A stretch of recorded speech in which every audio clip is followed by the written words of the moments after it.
एक ऐसी दावत की कल्पना कीजिए जहां मेहमान सिर्फ खाना नहीं खा रहे हैं जी। बल्कि उस परिवार का पूरा भविष्य खा रहे हैं जिसने उन्हें बुलाया है। मतलब एक ऐसा भोज जहां परोसी जाने वाली हर मिठाई, हर पूड़ी दरअसल एक बेबस परिवार के आंसुओं और उनकी जीवन भर की जमा पूंजी से बनी है। सुनने में ही ये कितना डरावना लगता है। बिल्कुल डरावना है, किसी क्रूर फिल्म के सीन जैसा। लेकिन सच तो ये है कि ये कोई कोरी कल्पना नहीं है। ये हमारे ही समाज की, हमारी ही व्यवस्था की एक बहुत ही कड़वी सच्चाई रही है। और आज की इस विस्तृत चर्चा में हम इसी कड़वे सच का सामना करने वाले हैं। हाँ, और इस सच को सामने लाने के लिए आज हमने जिस रचना को अपनी चर्चा का आधार बनाया है वो हिंदी साहित्य के कथा सम्राट मुंशी प्रेमचंद की बेहद मर्मस्पर्शी और कालजयी कहानी मृतक भोज है। मृतक भोज? हाँ। अक्सर जब हम पुरानी कहानियों पर बात करते हैं तो लगता है कि हम किसी बीते हुए युग की बात कर रहे हैं, लेकिन प्रेमचंद की इस कहानी की खासियत ही यही है कि ये आज भी उतनी ही प्रासंगिक है। सही कहा। ये सिर्फ एक साहित्य कृति नहीं है, बल्कि समाज के उन खोखले रीति रिवाजों, झूठी शान और तथाकथित जो बिरादरी होती है ना। हाँ, बिरादरी की नाक। बिल्कुल, उस बिरादरी के काले सच का एक बहुत ही पैना मनोवैज्ञानिक विश्लेषण है जो आज भी अपना रूप बदल बदल कर हमारे बीच मौजूद है। तो चलिए इसे थोड़ा खोलकर समझते हैं। आज की इस चर्चा का हमारा मुख्य उद्देश्य भी यही है कि हम उस तंत्र को समझें जो एक परिवार को अंदर से खोखला कर देता है। हमें ये देखना है कि कैसे सामाजिक दबाव और अपनी नाक या रुतबा बचाने की अंधी होड़ एक हंसते खेलते परिवार को पूरी तरह से नष्ट कर सकती है। कहानी की शुरुआत ही इतनी भारी और उदास शाम से होती है कि मन में एक अजीब सी बेचैनी पैदा हो जाती है। शुरुआत होती है शहर के जाने माने व्यापारी सेठ रामनाथ की मृत्युशैया के दृश्य से। उस कमरे का माहौल ही कुछ ऐसा है, दवाओं की तीखी गंध है, एक अजीब सी खामोशी पसरी है जो किसी बड़े तूफान के आने से पहले होती है। जी। उनके सामने उनकी पत्नी सुशीला बैठी है। सुशीला कोई बहुत उम्रदराज महिला नहीं है, लेकिन लगातार पति की बीमारी और भविष्य की चिंताओं ने उसके चेहरे पर समय से पहले ही झुर्रियां ला दी हैं। उनके 2 छोटे बच्चे हैं, मोहन और सोहन, जो वहीं पास में खेल रहे हैं। वो खेल रहे हैं, वो इस बात से बिल्कुल अनजान है कि अगले ही पल उनकी दुनिया हमेशा के लिए बदलने वाली है। उनके सिर से पिता का साया उठने वाला है। और उस मृत्युशैया पर रामनाथ के जो आखिरी शब्द हैं वो बहुत ही झकझोर देने वाले हैं। वो अपनी पत्नी से एक कड़वा सच कहते हैं कि उनकी इस लंबी बीमारी ने घर की सारी जमा पूंजी निगल ली है। सब कुछ खत्म हो गया है। बिल्कुल, अब उनके पास नकद के नाम पर कुछ नहीं बचा। लेकिन मरते मरते वो एक बहुत बड़ी चेतावनी देकर जाते हैं। वो कहते हैं, सुशीला, चाहे भूखों मर जाना, पर ये मकान मत बेचना, इसी से तुम्हारा जीवन किसी तरह कट जाएगा। एक पति की आखिरी चिंता। हाँ, और बस यही कहकर रामनाथ हमेशा के लिए आंखें मूंद लेते हैं।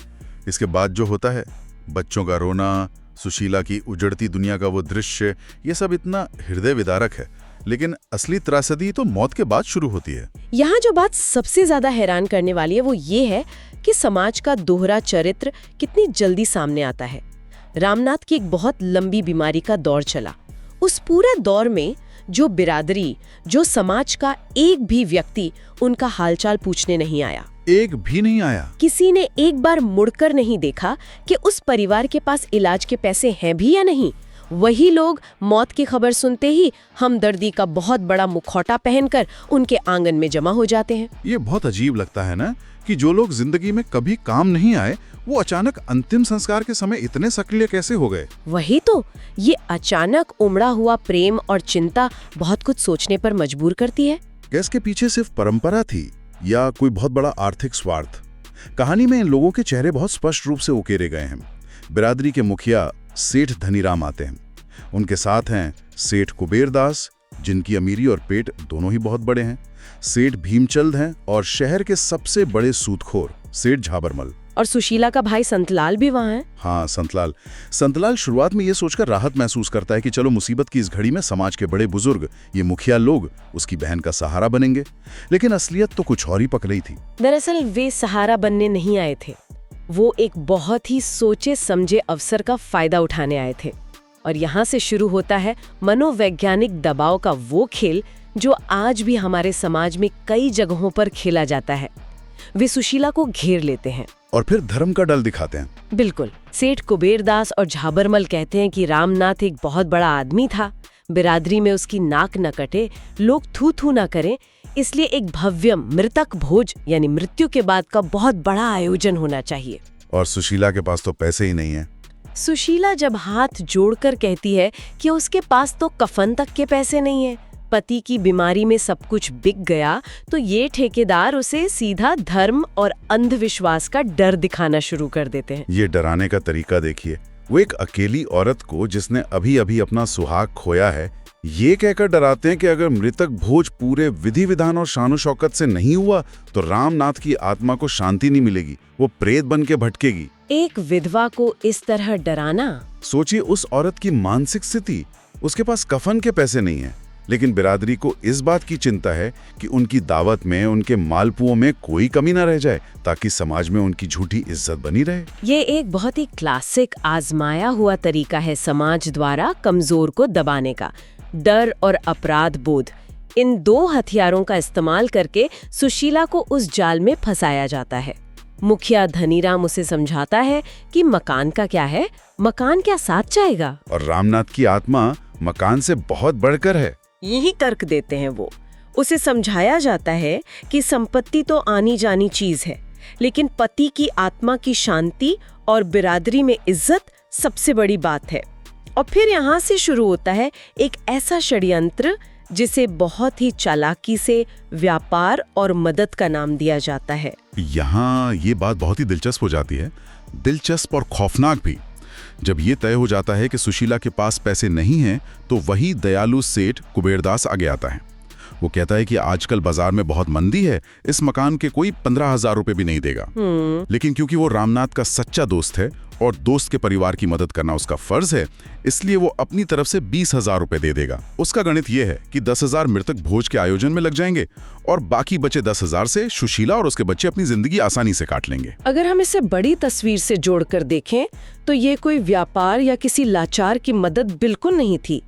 ये दिन दहाड़े की गई डकैती थी, जिसे परंपरा और बिरादरी का चोला पहना दिया गया था। एकदम डकैती। सुशीला के भाई संतलाल ने इस चाल को समझ लिया था और उसने इसका कड़ा विरोध भी किया। उसने पंचायत के सामने साफ कहा कि इस आलीशान मकान को बनाने में रामनाथ ने 1 लाख रुपए से कम नहीं लगाए हैं। आप इसे कौड़ियों के भाव सिर्फ 20,000 में कैसे ले सकते हैं? लेकिन उसकी कौन सुनता? क्या समाज का वो इको चैम्बर एक अकेले संतलाल की आवाज सुनने वाला था? बिल्कुल नहीं। बिरादरी के पंचों ने मिलकर संतलाल को बुरी तरह डांटकर चुप करा दिया। उसे ये कहकर अपमानित किया गया कि वो बड़ों के मामले में टांग अड़ा रहा है और अपनी बहन का बुरा चाहता है। और आखिरकार उस पूरी भीड़ के सामने मजबूर, लाचार और डरी हुई सुशीला को उस कागज पर अपना अंगूठा लगाना ही पड़ता है। जिस मकान को न बेचने की कसम उसके पति ने ली थी, वो बिक जाता है, सिर्फ एक दिन के दिखावे के लिए। अपने ही बच्चों का भविष्य नीलाम कर दिया। हाँ, उस मृतक भोज का जो लिश्य कहानी में उकेरा गया है, वो सच में रोंगटे खड़े कर देता है। घर के बाहर मोटरों की कतारें लगी हैं, बड़े बड़े हलवाई पूरियां तल रहे हैं, पूरे मोहल्ले में शुद्ध घी की खुशबू उड़ रही है। बिरादरी के लोग पंगत में बैठकर मालपुए खा रहे हैं और डकारे ले रहे हैं। और वहीं उसी समय दूसरी तरफ का दृश्य देखिए। उसी आलीशान घर की एक सबसे छोटी अंधेरी कोठरी में सुशीला अपने दोनों छोटे बच्चों को छाती से लगाए फूट फूट कर रो रही है। वो अपनी आंखों से देख रही है कि कैसे उसके घर की एक एक ईंट, जो उसके बच्चों के भविष्य की नींव थी, आज उन लोगों के पेट में जा रही है। ये विरोधाभास दिमाग सुन्न कर देता है। बाहर लोग वाहवाही कर रहे हैं कि धन्य है ये पत्नी जिसने अपना सब कुछ लुटाकर पति की नाक रख ली, लेकिन असल में वे लोग गिद्धों की तरह उस बेबस परिवार का मांस नोच रहे थे। यही तो सबसे बड़ा धोखा है। वो दावत उस मृतक के सम्मान के लिए नहीं थी, वो उस परिवार के आने वाले कल को निगल रही थी। और इस पूरे भव्य आयोजन के बाद जो आंकड़ों का खेल सामने आता है, वो तो और भी डरावना है जी। कुबेरदास ने जो 20,000 रुपए का एहसान किया था, उसमें से 10,000 रुपए तो उस एक दिन के शाही भोज में हवा हो गए। 5,000 रुपए सेठों ने कोई पुराना कर्ज निकालकर तुरंत काट लिए। अब सोचिए सुशीला के हाथ में क्या आया? सिर्फ 5,000 रुपए। उस 1 लाख के मकान के बदले सिर्फ मामूली 5,000 रुपए। और समाज की क्रूरता देखिए, सबसे बड़ा धोखा तो तब होता है जब ठीक 1 महीने बाद ही उसी कुबेरदास का मुनीम आकर सुशीला को नोटिस थमा देता है कि मकान फौरन खाली कर दो, सेठ जी को यहाँ अपना नया गोदाम बनाना है। ये उस व्यवस्था की चरम क्रूरता है जहाँ इंसानियत की कोई जगह नहीं बचती। सुशीला रोती है, उस मुनीम के पैरों में गिरकर गिड़गिड़ाती है, कुछ और मोहलत मांगती है, लेकिन उसे सीधा सड़क पर सामान फेंक देने की धमकी दी जाती है। बेबस औरत। अगले दिन वो अपनी दोनों बच्चों और एक छोटी सी कपड़ों की गठरी के साथ उस 1 लाख के आलीशान घर से बाहर निकल जाती है। वो शहर के एक गंदे इलाके में एक सीलन भरी कोठरी में 10 रुपए महीने के किराए पर रहने को मजबूर हो जाती है। और यहीं से इस परिवार के पतन का एक नया अध्याय शुरू होता है। इस घटना के बाद जब हम देखते हैं कि 3 साल कैसे बीतते हैं, तो समाज का असली चेहरा और भी भयानक रूप से सामने आता है। इन 3 सालों में दुनिया ही पलट गई है। बिल्कुल। सुशीला, जो कभी उस बड़े घर की मालकिन थी, अब बीमारियों और भूख से हड्डियों का ढांचा बन चुकी है। उसका बड़ा बेटा सोहन, जिसकी उम्र सिर्फ 10 साल है, उसे पढ़ाई छोड़कर एक परचून की दुकान पर छोटू का काम करना पड़ रहा है। और फिर उन पर एक और बड़ी मुसीबत टूट पड़ती है। हाँ, उनका मकान मालिक आता है। ये मकान मालिक कोई और नहीं बल्कि उसी तथाकथित बिरादरी का एक प्रतिष्ठित व्यक्ति है, और जिसने उस मृतक भोज में सबसे आगे बैठकर खूब पूरियां उड़ाई थीं। वो 3 महीने के बकाये, जो कि कुल मिलाकर सिर्फ 30 रुपए हैं, उसके लिए बीमार सुशीला पर बुरी तरह चिल्लाता है और उसे गालियां देता है। और बात सिर्फ गालियां देने तक नहीं रुकती। वो आदमी एक ऐसा घिनौना प्रस्ताव रखता है जो समाज के नैतिक पतन की आखिरी सीमा है। वो सुशीला की 13 साल की मासूम बेटी रेवती पर अपनी गंदी नजर डालते हुए कहता है कि अगर सुशीला अपनी बेटी की शादी एक 50 साल के अमीर बुढ़े से कर दे तो वो न सिर्फ उसका सारा पिछला किराया माफ कर देगा, बल्कि आगे भी मदद करेगा और उसकी बेटी भी राज करेगी। ये सुनकर तो किसी का भी खून खौल उठेगा। सोचिए, एक माँ पर उस वक्त क्या गुजरी होगी। सिर्फ 30 रुपए के लिए उसकी फूल सी बच्ची का सौदा। क्या समाज की नजर में एक गरीब की बेटी की बस यही कीमत है? लेकिन यहाँ सुशीला टूटती नहीं है। हाँ। वो एक शेरनी की तरह दहाड़ती है। वो उस अमीर मकान मालिक को साफ कह देती है कि वो अपने बच्चों के साथ भूखी मर जाएगी, सड़क पर सो जाएगी, लेकिन अपनी बेटी को किसी बुढ़े के गले नहीं बांधेगी। उसकी ये प्रतिक्रिया उसकी अटूट मातृशक्ति को दिखाती है। गरीबी ने उसका शरीर तोड़ दिया था, लेकिन उसका स्वाभिमान नहीं। लेकिन समाज की निष्ठुरता का चक्र यहीं नहीं रुकता ना, बिल्कुल नहीं। सुशीला के स्वाभिमान की उसे तुरंत सजा मिलती है। अगले ही दिन उसे उस सीलन भरी कोठरी से भी बेदखल कर दिया जाता है। बेघर और भूखी सुशीला रात के अंधेरे में भटकते हुए उन्हीं लोगों के पास आस लेकर जाती है जिन्होंने कभी उसकी इज्जत बचाने के नाम पर उसका सब कुछ बिकवा दिया था। धनीराम और कुबेरदास के पास। हाँ, वो सेठ धनीराम के दरवाजे पर जाती है तो अंदर से नौकर बाहर आकर कहता है कि सेठ जी तो पूजा पाठ में बैठे हैं, अभी मिल नहीं सकते। वो कुबेरदास के पास जाती है तो वो साफ मुकर जाता है कि मैंने तो मकान के पूरे जाम चुका दिए थे, अब तुम्हारा और मेरा क्या लेना देना, मैं कोई खैरात थोड़ी बांटता हूँ। यही तो इस व्यवस्था का सबसे काला सच है।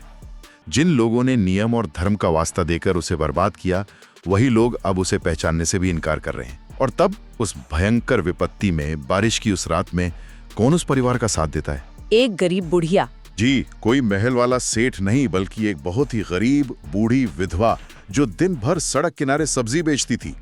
जिस बुढ़िया को बिरादरी के ये ऊंचे लोग अछूत मानते थे, उसने सुशीला का हाथ थामा और बिना कोई सवाल पूछे उन्हें अपनी टूटी सी झोपड़ी में पनाह दी। ये एक बहुत ही गहरा और मारक विचार है जो प्रेमचंद ने यहाँ स्थापित किया है।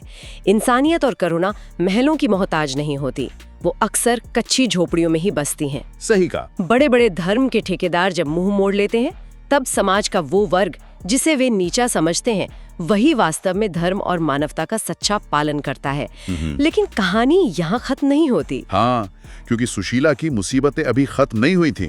इस क्रूर व्यवस्था का अंतिम और सबसे जानलेवा प्रहार अभी बाकी था। भयानक बरसात का मौसम आता है और सीलन भरी झोपड़ी में रहने के कारण छोटा बेटा मोहन बुरी तरह बीमार पड़ जाता है। उसे टाइफाइड हो जाता है। हाँ, तेज बुखार। सुशीला के पास एक वक्त की रोटी के पैसे नहीं हैं, तो दवा कहां से आए? तब हारकर सुशीला अपनी बेटी रेवती को उस बड़े पंडित जी के पास भेजती है जिसने मृतक भोज में सबसे ज्यादा दक्षिणा बटोरी थी। वो सोचती है कि शायद धर्म का वो ठेकेदार कुछ मदद कर दे। इससे एक बहुत ही महत्वपूर्ण सवाल खड़ा होता है कि हमारे समाज में इन धर्म के ठेकेदारों की असल भूमिका आखिर है क्या? क्या वे सिर्फ मृत्यु पर कर्मकांड करा के पैसे बटोरने के लिए हैं? जब रेवती मदद की उम्मीद लेकर उस पंडित के पास जाती है तो वो उसे अपने दरवाजे से ही धुतकार कर भगा देता है। और क्या कहता है? वह बड़ी ही निर्दयता से कहता है कि यहाँ कोई खैरात नहीं बट रही, ये तुम्हारी गरीबी और बीमारी तुम्हारे पिछले जन्म के कर्मों का फल है, इसे तुम्हें भोगना ही पड़ेगा। कर्मों का फल, ये शब्द सुनकर कितनी कोफ्त होती है। कितनी आसानी से उन्होंने अपनी जिम्मेदारी से पल्ला झाड़ दिया। जब दावत खानी थी, मोटी दक्षिणा लेनी थी, तब कोई पिछले जन्म का कर्म बीच में नहीं आया।